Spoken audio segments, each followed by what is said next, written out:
কি ব্যাপার, দেরি হবে নাকি? আমি একটা মেয়ের সাথে কফি খাওয়ার জন্য কফি শপে এসেছিলাম। কফি তো খেয়েছি, বিল দিতে পারছি না।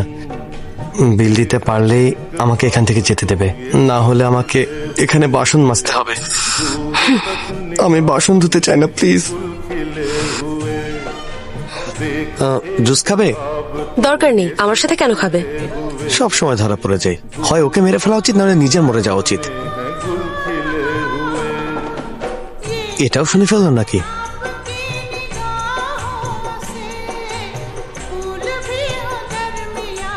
মানে আমি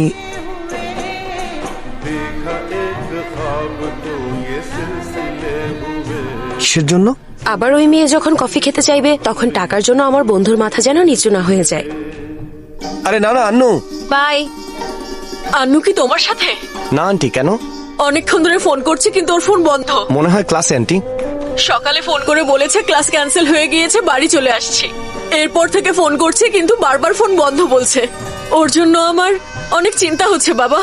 আন্টি চিন্তা করবেন না, আমি গিয়ে দেখছি। কি হয়েছে? বাড়ি চলে যাও। কিন্তু তুমি কোথায় যাচ্ছ? না, একটা কাজ আছে, সাবধানে যেও। আন্নু! কোথায় তুমি? কি হয়েছিল? আরে কিছু না, তুমি পৌঁছে গেছো?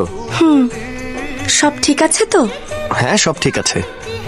অ্যাকচুয়ালি আমি তোমাকে অনেক কিছু বলতে চেয়েছিলাম, কিন্তু বলার আগেই তুমি চলে গেছো।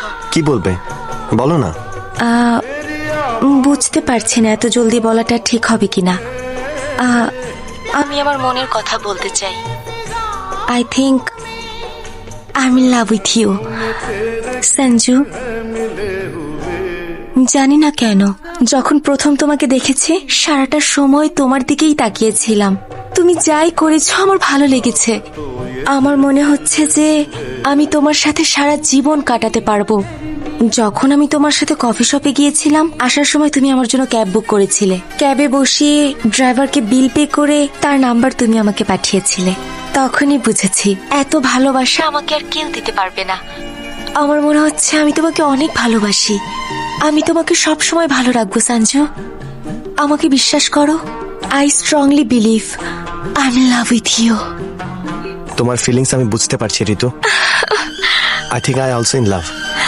তাহলে বলো আই লাভ ইউ ঋতু।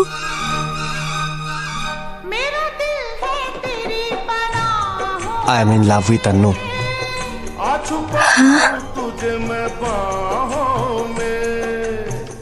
সঞ্জু, যখন আন্নুকে আমি প্রথমবার ট্রেনে দেখেছি, সারা রাত শুধু ওর কথাই ভেবেছি। ও যা যা করেছে আমি সবই এনজয় করেছি। তোমার কথা শোনার পর আমার মনে হচ্ছে আমি সারা জীবন ওর সাথে কাটাতে পারবো। সেদিন কফি শপ থেকে তুমি যাবার পর ও এসে বিল পে করেছে, আবার যেন ঝামেলায় না পড়ে পরের দিনও আমাকে টাকা দিয়েছে। এখন তুমি বলো, এমন কেয়ারিং পার্টনার দুনিয়াতে আর কোথায় পাবো? জানো, আজ যখন ওর ফোন বন্ধ ছিল আমি অনেক ভয় পেয়ে গিয়েছিলাম, তাই দৌড়ে ওর কলেজ চলে এসেছি। ওকে দেখার পর মনটা শান্ত হয়ে গেল।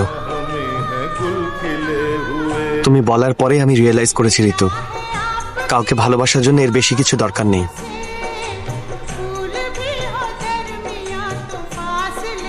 I just realized I am in love with Annu. আমি কিছুই বুঝতে পারছি না সঞ্জু। এই মুহূর্তে তুমি আসলে কি ভাবছো সঞ্জু? আমার মনে হচ্ছে যে আমাদের দুজনের মধ্যে যা ছিল শুধু অ্যাট্রাকশন। So friends. সঞ্জু, চলো যাই।